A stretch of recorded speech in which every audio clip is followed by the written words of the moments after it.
तो दोस्तों जो आप लोग वीडियो क्लिप देख रहे हैं दोस्तों, ये संघर्ष 2 मूवी का है दोस्तों। और यही वीडियो को वायरल कर दिया कोई लड़का अपने फ़ोन से, मतलब जी हाँ, आप लोग के बता दें दोस्तों कि संघर्ष 2 मूवी का ये क्लिप है दोस्तों, जो कि लव स्टोरी यहाँ पे सीन शूटिंग किया जा रहा है दोस्तों। और कोई लड़का ने फ़ोन से मतलब वीडियो रिकॉर्ड करके लीक कर दिया है यूट्यूब पर दोस्तों जी। और काफ़ी तेज़ी से वायरल भी हो गया है दोस्तों ये क्लिप।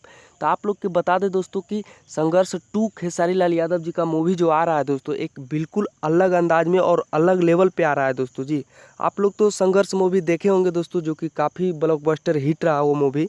और ये मूवी भी उससे भी हट के बनाया जा रहा है दोस्तों। और दोस्तों एक बात और सोशल मीडिया के जरिए पता चल रहा है दोस्तों कि इस मूवी में कृति यादव यानी खेसारी जी का बेटी भी देखने को मिलेगा दोस्तों। और मूवी काफ़ी अच्छा होगा दोस्तों। तो ऐसी हरकत आप लोग बिल्कुल ना करें, कहीं ना कहीं खेसारी लाल यादव जी को नुकसान पहुंचा रहे हैं आप लोग। तो वीडियो आप लोग के अपडेट अच्छा लगा है दोस्तों, तो वीडियो को लाइक कीजिएगा। और चैनल पर पहली बार आए तो सब्सक्राइब करके जुड़ जाएगा। यहाँ पर भोजपुरी के तमाम छोटी बड़ी खबर मिलता रहता है।